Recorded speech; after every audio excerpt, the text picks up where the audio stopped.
Assalamualaikum warahmatullahi wabarakatuh. Selamat berjumpa di Jabat Jiwa TV. Apa kabar Sobat Jiwa semuanya? Semoga semangat dan sehat terus ya. Dan kali ini kita akan membahas isu yang sensitif ya di tanah air ini ya. Dan entah mengapa akhir-akhir ini kerap menjadi pembahasan baik itu di media sosial maupun media massa ya. Yaitu masalah LGBT. Ini berawal dari munculnya podcast Deddy Corbuzier ya yang membahas tentang pasangan gay yang juga menuai banyak kritik atau protes.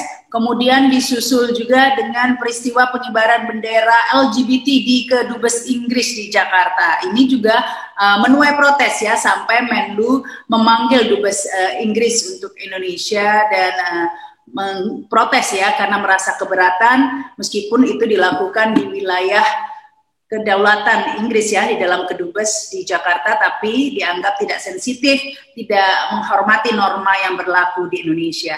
Nah ini terus kemudian bergulir isu LGBT ini kembali menjadi pembahasan, dan yang menarik ini ternyata yang angkat bicara ini juga dari kalangan ulama atau kiai ini ya.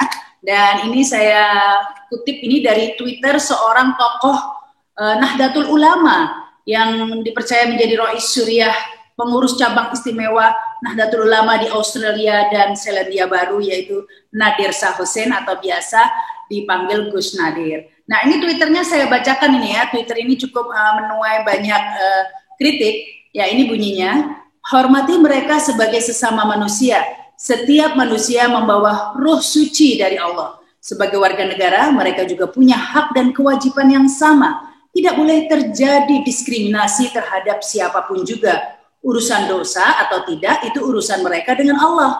Sesederhana itu, gak pakai ribet gitu katanya. Nah ini udah pasti kan banyak yang protes atau mengkritik ya, karena ya urusan LGBT memang gak sesederhana itu Gus ya. Apalagi LGBT ini kan sebenarnya penyakit ya. Meskipun ini sejak tahun 1987 ya, itu lembaga-lembaga kesehatan dunia memang mulai mencabut atau menghapus LGBT ini sebagai bagian dari penyakit jiwa atau gangguan jiwa. Demikian juga dengan Kementerian Kesehatan Republik Indonesia juga mengeluarkan LGBT atau homoseksualitas ini dari gangguan jiwa. Entah digolongkan apa ya, pokoknya sudah tidak digolongkan lagi sebagai penyakit jiwa, sehingga ini mencegah begitu ya terjadinya diskriminasi, mungkin itu maksudnya ya. Tapi lepas dari itu, sebelumnya LGBT ini dianggap sebagai suatu penyakit, dan memang kalau kita mau jujur ya, begini deh contohnya, jika ada seorang tiba-tiba mengaku saya ini Jennifer Lopez, dalam diri saya ini ada Jennifer Lopez, pasti kita berpikir orang itu sakit jiwa kan ya. Demikian juga jika ada orang yang mengaku ini orang pria kekar begitu, tiba-tiba mengaku saya ini sebenarnya perempuan, dalam diri saya ada jiwa perempuan, ya sakit itu ya namanya sakit atau penyakit itu ya, kalau bisa disembuhkan disembuhkan, kalau tidak ya harus dibasmi, minimal tidak menular di lingkungan, di masyarakat kita, kan seperti itu ya, namanya penyakit dibasmi bukan dihormati Gus, sesederhana itu. Dan ini yang lebih mengganggu lagi dari tweet ini mengatakan bahwa urusan dosa atau tidak itu urusan mereka dengan Allah. Loh, gimana sih Gus, kok urusannya dengan Allah saja? Ya nggak dengan Allah saja. Prostitusi itu juga dosa loh, tapi apakah lantas kita membiarkan ini wanita tunasusila, kita hormati hak-haknya untuk mempraktekkan prostitusi di sekitar kita begitu? Atau mungkin ada yang pemabuk suka minuman keras, kita beri hak mereka untuk mabuk-mabukan? Kan tidak seperti itu urusannya bukan hanya dengan Allah, tapi juga tanggung jawab dengan masyarakat sekitar, karena dampaknya dirasakan oleh masyarakat. Demikian juga dengan LGBT.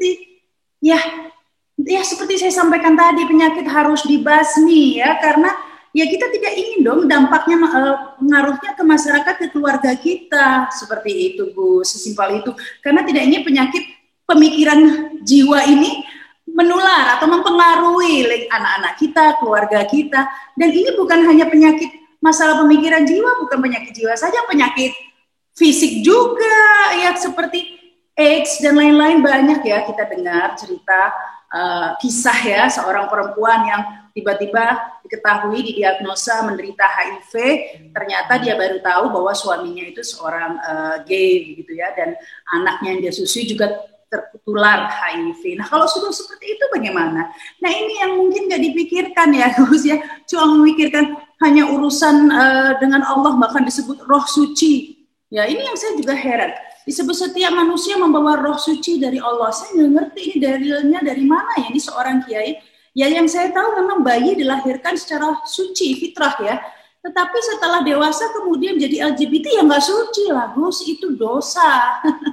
Jadi ini yang kemudian jadi pertanyaan saya ya, mengapa seorang Gus Nadir ini men-tweet masalah seperti ini. Ya apalagi ini kan sudah tahu ya bahwa ini sangat sensitif isu seperti ini. Kita tentunya tidak ingin masalah-masalah ini kemudian dianggap wajar ya. Kita tahu memang banyak yang beranggapan beralasan mungkin ya mengatakan bahwa mereka menjadi gay, menjadi LGBT ini karena bawaan dari lahir, yang sesuatu bukan pilihan, sesuatu yang mereka tidak bisa pilih, sesuatu yang mereka tidak bisa robah orientasi seksualnya. Ini juga tidak ada bukti ilmiah atau risetnya ya yang membuktikan seperti ini. Belum ada, tidak ada kesepakatan ilmuwan yang mengatakan bahwa ada faktor genetik. Genetik adalah faktor dominan yang menyebabkan terjadinya seseorang menjadi LGBT. Tidak ada riset yang membuktikan seperti itu, tidak ada penelitian yang bisa membuktikan seperti itu. Jadi secara logika itu, secara ilmiah, secara logika keagamaan begitu ya. Kita tahu di Al-Quran mengapa Allah mengutuk ya sampai dikatakan melakukan perbuatan di luar batas gitu yang belum pernah dilakukan oleh kaum sebelumnya, itu kaum Lut ya. Bahkan yang Sodom itu sampai dihukum. Masa Allah menghukum sesuatu kaum karena sesuatu yang memang dia berikan begitu, kan nggak masuk di akal juga ya. Ini pasti bukan sesuatu yang memang bawaan lahir kalau kita mau berpikir jujur, tapi ini memang dibuat seperti itu sehingga kesannya bahwa ini adalah sesuatu yang bukan pilihan, sesuatu yang memang tidak bisa dirubah. Nah ini yang mungkin penyimpangan pemikiran juga begitu ya. Soal tadi itu, selain itu juga soal dosa ini. Nah ini juga yang sudah saya sampaikan tadi ya, nggak bisa berpikir seperti itu juga karena pengaruh dari LGBT ini kan juga cukup luas ya. Kita tentu tidak ingin negara kita ini seperti negara-negara di luar negeri sana, karena banyak penelitian yang mengatakan bahwa perilaku LGBT bisa tumbuh subur di lingkungan yang permisif. Ya, jadi tidak heran di luar negeri yang memang menghormati hak LGBT ini, LGBT tumbuh subur di sana begitu ya. Tentu kita tidak ingin seperti negara kita ini seperti di barat, artis-artisnya banyak yang kena HIV. Kemudian kita tidak ingin negara kita seperti di Thailand, bahkan ada beberapa jenis kelamin itu di Thailand.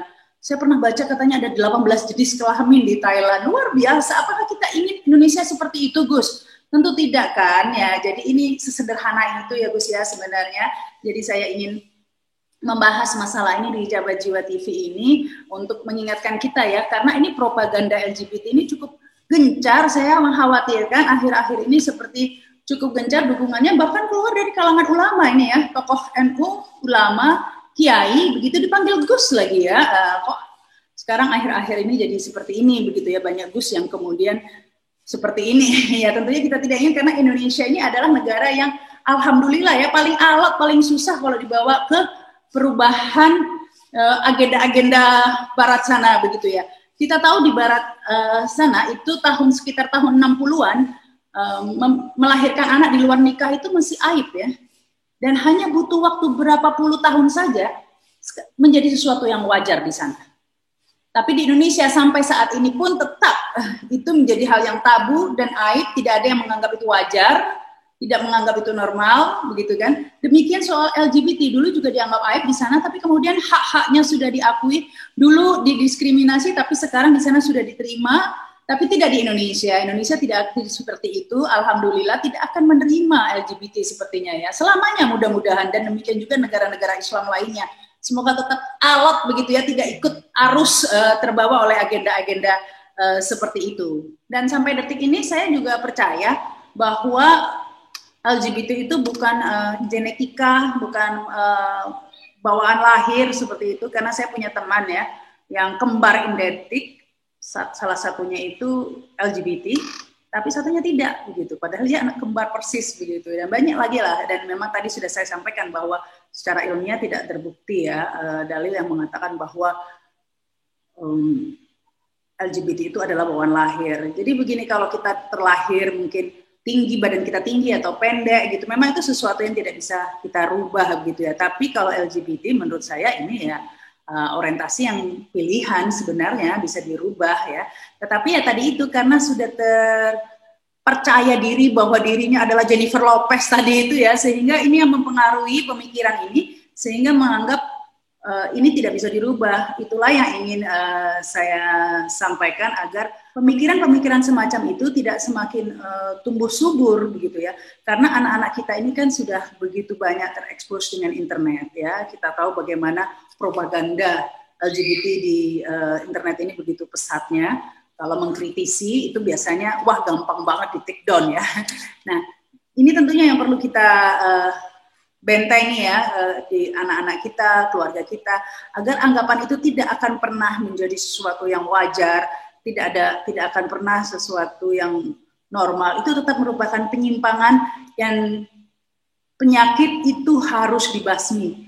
Dan LGBT adalah suatu penyakit. Jadi nggak ada penyakit kita hormati. Kita nggak pernah menghormati COVID ya, karena COVID dia dibasmi ya. Namanya penyakit dibasmi ya, termasuk ini penyakit jiwa dan maupun turunannya ya, mengakibatkan penyakit HIV dan lain-lain, ya harus dijauhi, bukan haknya diberikan dan kemudian dihormati dan lain sebagainya. Tidak seperti itu, sesederhana itu ya, tidak seribet itu ya. Jadi ini yang ingin saya sampaikan, semoga ini bermanfaat. Saya tekankan di sini, apa yang saya sampaikan bukan didasari dari rasa kebencian atau ujaran kebencian terhadap kaum LGBT, bukan seperti itu. Yang ini didasarkan bahwa memang itu salah, dan saya tidak mau mengatakan itu adalah sesuatu yang wajar. Yang salah ya salah, dan ini merupakan tanggung jawab sosial, karena pengurusannya bukan hanya dia dengan Allah saja, ini urusan masyarakat ya, pengaruhnya ke masyarakat, ke publik, banyak dampaknya. Tidak bisa seperti itu. Jadi tanggung jawab sosial saya ya untuk menyampaikan bahwa ini tidak benar dan tidak akan pernah bisa menjadi benar begitu ya. Dan saya yakin banyak yang berpendapat seperti saya di Indonesia, insya Allah tidak akan bisa seperti di luar negeri gitu, yang kemudian membenarkan atau minimal menganggap wajar perilaku seperti ini ya. Kita lihat ya, banyak film-film yang kemudian kesannya itu, kalau kita lihat zaman dulu ya, film-film zaman dulu di luar negeri, film-film barat, karakternya jarang ada dimunculkan karakter gay. Kalau sekarang banyak film-film itu ya, muncul karakter-karakter, tokoh-tokohnya, ceritanya yang gay, sehingga di bawah alam sadar kita semakin akrab dengan LGBT dan kemudian mungkin menganggap itu wajar. Nah, ini mudah-mudahan dengan keimanan, dengan kesadaran pengetahuan agama, kita tidak pernah membenarkan hal-hal yang seperti itu ya. Ini mungkin meskipun ada gus-gusnya seperti Gus Nadir ini yang berpendapat mungkin ya ini urusannya dia sama Allah, katanya ya tidak dong, tidak seperti itu. Jadi ini saja mungkin yang saya sampaikan. Sekali lagi mohon maaf jika ada mungkin kata-kata yang salah, tapi ini bukan berdasarkan kebencian ya. Dan saya ucapkan terima kasih yang sudah menyaksikan tayangan ini. Jangan lupa subscribe dan komen. Saya Rama Sarita. Wassalamualaikum warahmatullahi wabarakatuh.